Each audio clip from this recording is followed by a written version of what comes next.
Hi folks, Jeffrey Donaldson here again with another Jeweler's Eye reading of a single poem from a recent volume of Canadian poetry. The Griffin Award season is upon us, and I'm looking forward to attending the reading in Toronto on June 4th, and thought we might celebrate the excellent roster of candidates by taking a look at one of the poems in Sue Goyette's outstanding new volume entitled Ocean, published by Gasbro Press in 2013.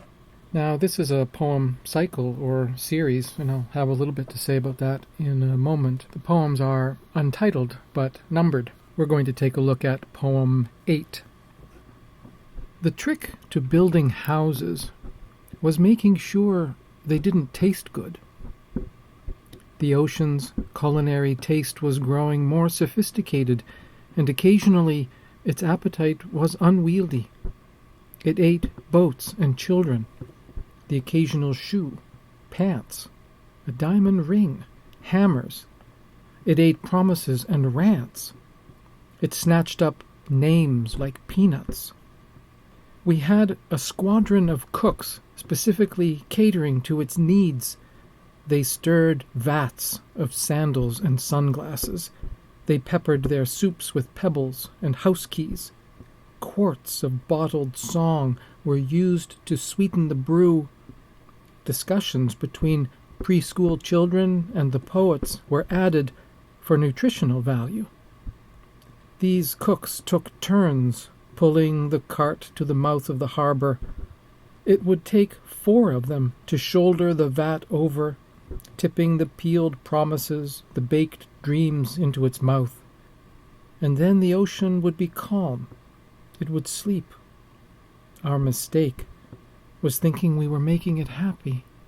I'd like to start talking about a whole bunch of things at once. But to get at them, we could just start off by noting the kind of binary relationship that characterizes so many of the poems in the book. The book is entitled Ocean, and you could imagine that there might be different ways of approaching the subject matter. You could write about it from the perspective of being on the water. You could write about it in prospect, and there is something of that in the poems.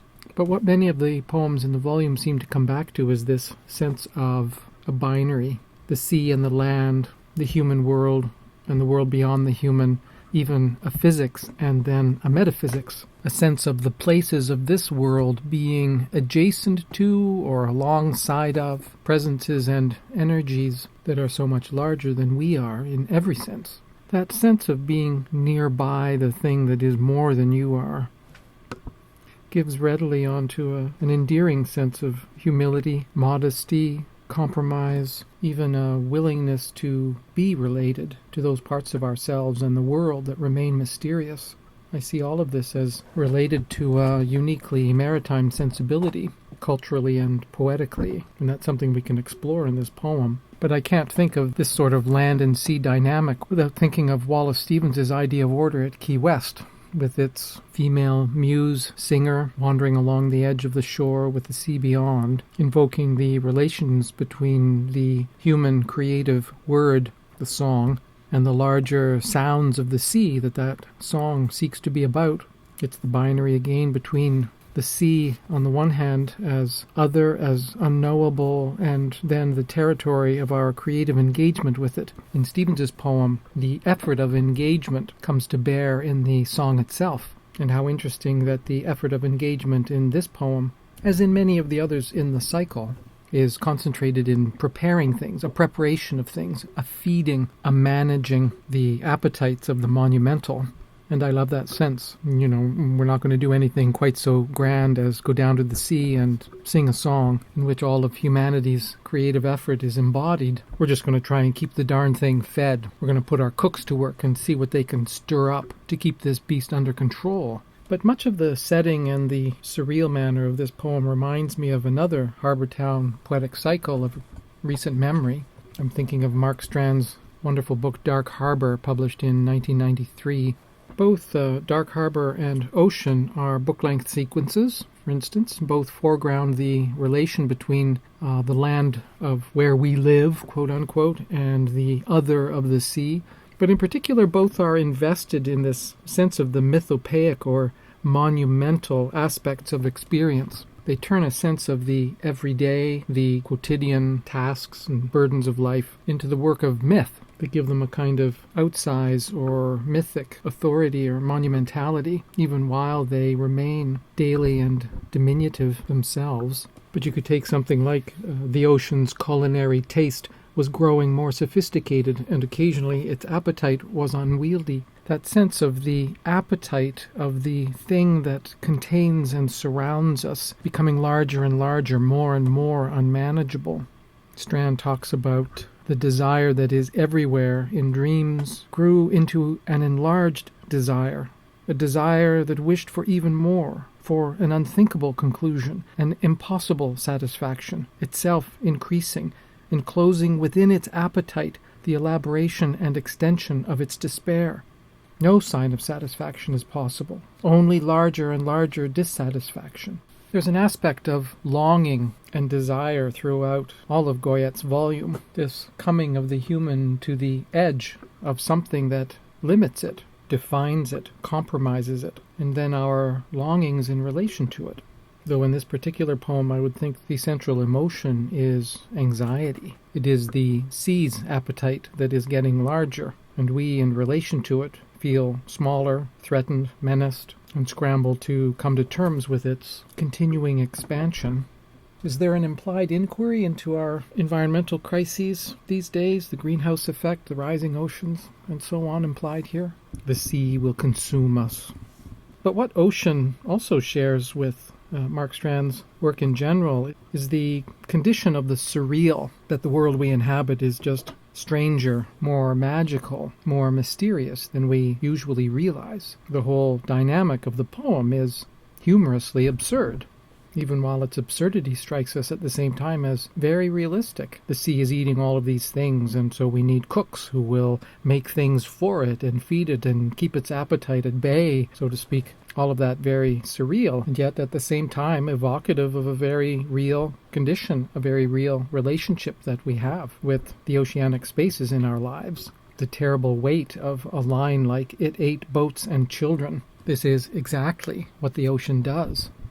That it also eats, the occasional shoe, hammers, doesn't make it any less terrifying, but it certainly makes it more realistic. Everything we make gets swallowed up, drawn down into this vortex. Is this the contemporary inheritance of the mythopoeic manner? I sometimes think so, as one comes across it from book to book. These kinds of surreal fictions where things that are both very weird and very actual go on.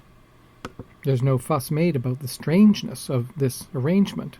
This is the way things are. It makes me think of something like Ovid's Metamorphoses, where there are fantastical transformations that bespeak an attitude of mind, even though the transformations seem unrealistic, fantastical on a certain level. They are also very realistic insofar as they articulate an attitude towards change itself, finding in the estrangements of the mythic a way of making our everyday condition and our immediate life very real, pronounced, exceptional, urgent, relevant. This would be a way of understanding the overarching sense of urgency in the poem as a whole. And in a sense, you can see the relationship between the actual and the mythical as mirroring the relationship between the land and the sea here. As land relates to sea, so the familiar here and now relates to the otherworldly or anciently monumental that we associate with myth itself. So that just having this be the town's reality already makes it a part of a stranger, otherworldly reality where it outreaches itself, participates in something beyond it, of which it is also a part. So that's our binary in the poem, land and sea. And the poem unfolds by working out different strategies of relation. How will we handle this thing?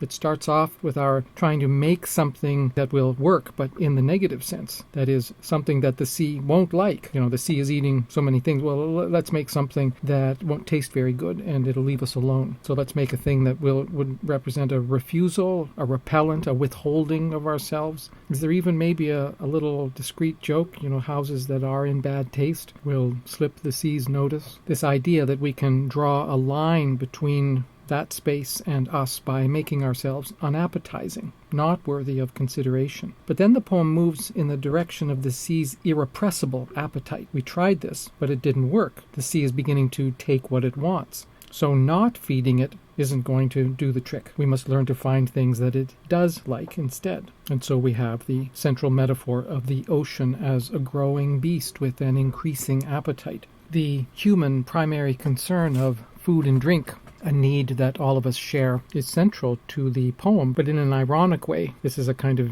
daemonic parody of our relation to food and drink, because here it is not what we consume, but what consumes us. And there are such demonic parodies that go all the way back to, for instance, the biblical story of Jonah and the whale, a great ocean yarn if there ever was one. This is the story of a man who, failing his calling in some way, his promise, promises are mentioned in Goyette's poem, finds himself swallowed up by the metaphorically other within the sea, and passing through that experience, finds himself reoriented in relation to his own sense of destiny and obligation. And this poem is nothing if not an attempt to work out a relationship with a corresponding magnitude in a kind of anxious or panicky way, so that we might continue to manage our destiny, find a way to survive, come to terms with the sublimity it represents. We've used the word sublime here, and this might be the right time to come back to the question of the maritime setting of Goyette's poem. The sense of a menacing reality that can be sublime, but also needs to be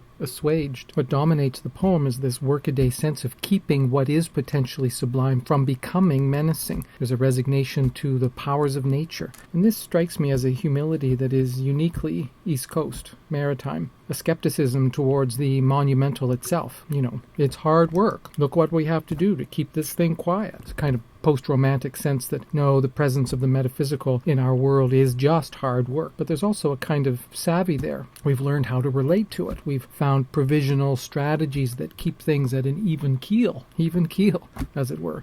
Is there a similar sense in the West with our relationship to mountains? It'd be worth thinking about, mountains as the dwarfing experience, their potential danger if you go into them and so on. But not perhaps the sense that we have here of the workaday, the tiring daily working out of a relation with something larger that is so near. In the mountains, we have a kind of guerrilla warfare aesthetic. You go into them, you come out, you're in them or they're at a distance. But the sea is right there all the time, and you have to deal with it. So this response to the sea comes in 3 stages in the poem. The poem starts off with the sea taking what it wants, but then, that not working, we make things for it. We feed it. We try to satisfy its appetite.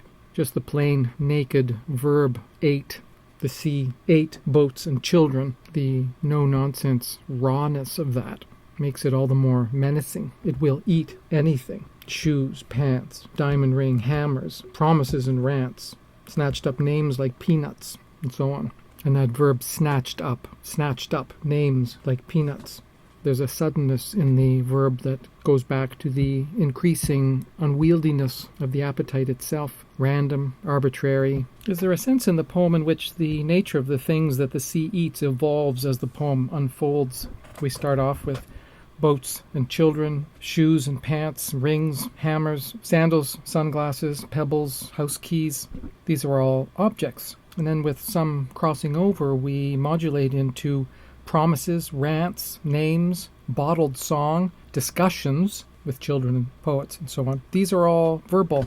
And then finally the cooks take down to the waterfront peeled promises and baked dreams. These latter are states or acts of mind, peeled promises, baked dreams, all the things we hope and conjure mentally in relation to the sea. Is there a movement then from objects expanding to certain kinds of verbal effort that we make in struggling to come to terms, and finally to abstract acts of mind themselves? Our offerings are becoming themselves more and more metaphysical as the poem unfolds. We go from sunglasses and house keys early on, and we end up, passing through the word, if you like, we end up with offering promises and dreams. We offer more and more of ourselves. First things, then our verbal creative efforts, then everything we are. our sense of destiny, our dreams, our hopes. And who's responsible for all this preparation? Well, the cooks are hard at work. We had a squadron of cooks specifically catering to its needs. They stirred vats of sandals and sunglasses and so on.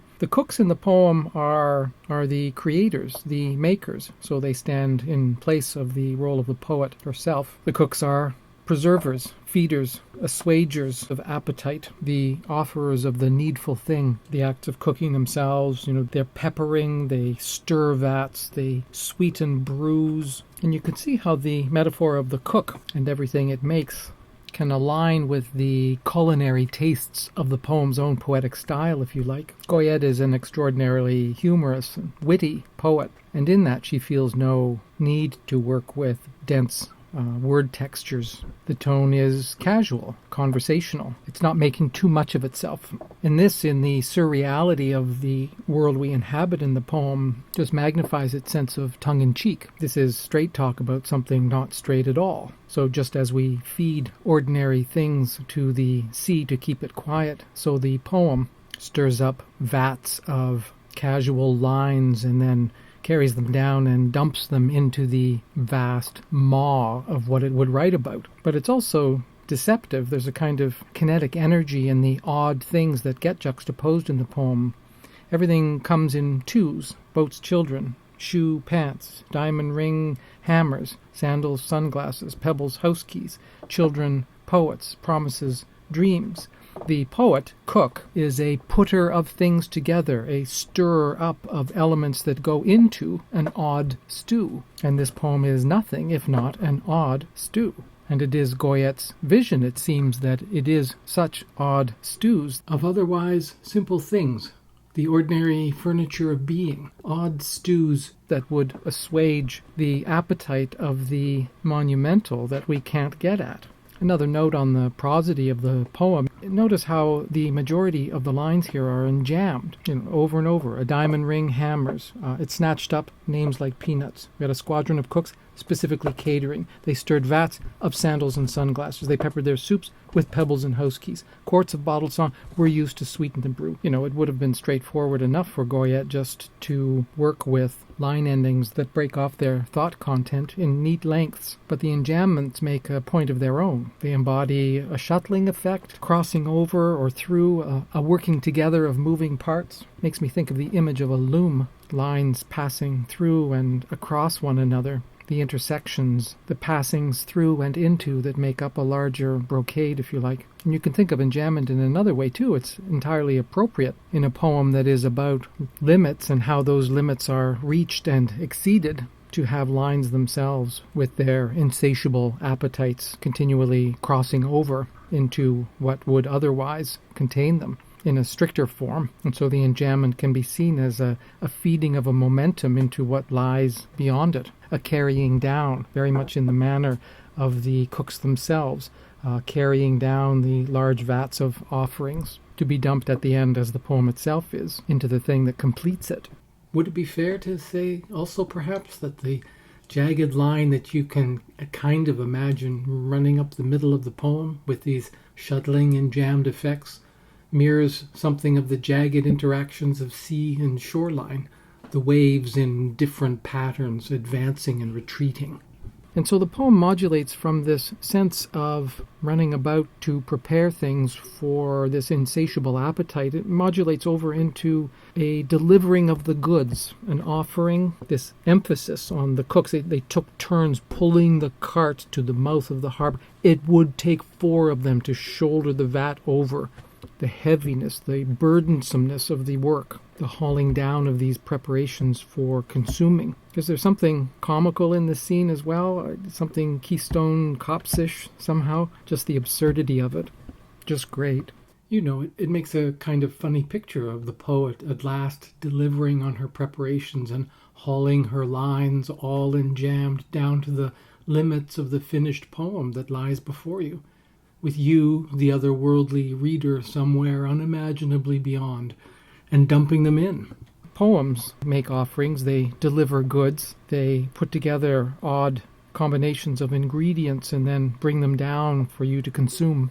And to what effect? To what result? The poem wonderfully resolves itself into a quiet inquiry into what comes of all of this struggle, this work, tipping the peeled promises, dreams into its mouth, and then the ocean would be calm. It would sleep. Our mistake was thinking we were making it happy. It might be that earlier on in the poem there was already a sense of the ocean with its growing appetite suggesting something of the childlike or at least adolescent, its appetites growing larger and larger. But I think there's certainly something here of the ocean as insatiable infant with its demanding appetites that becomes ornery when they aren't satisfied. This terrible, menacing moodiness when it gets hungry. And so we assuage that appetite so that it will sleep. And this is the, best case scenario. It is like child rearing, right? This is so exhausting, this continuous effort to satisfy and manage. Maybe if we manage this well enough, it will sleep for a while and we can rest ourselves. But this comes along with a mistake at the end of the poem. I could easily imagine our mistake not being enjambed like this, but its enjambment really is the point, I think. For one thing, it gets the word mistake to line up at diagonal cross purposes, if you like, with the first word of the poem, the trick. We start off the poem trying on tricks, and we end the poem with a mistake. Start off with ingenuity, craftiness, finish with error, humility, in the midst of a momentary calm. But why would this be a mistake to think that we were making the ocean happy? Well, a happy ocean would suggest a successful arrangement, a reciprocity, a marriage of true minds. Oh, we've found the secret. The ocean is happy. It will no longer be menacing, and so on. It would be a transformation of the relationship itself, a conquering of the menace. But no, here there is only a détente, a temporary quietening of something whose consuming appetites will return again. There is no ultimate solution. There is only a keeping at bay again. We can't conquer this thing, but we can keep it quiet. And does this return us again to the question of a maritime sensibility that I love so much about our eastern provinces? There's a withdrawal from a certain kind of idealism, but where in its work there are the things that need to be done now. There is stirring up. There is carrying down. And in that, a kind of hope. Managing that itself, in its quiet way, promises futurity, possibility. That would be an embodiment, perhaps, of a larger Canadian sensibility, maybe, for which our good folks on the Atlantic Ocean are the heroic model. Thank you, Sue Goyette, for that, and for poem 8, included in the Griffin Prize-nominated volume Ocean, published by Gasborough Press, 2013.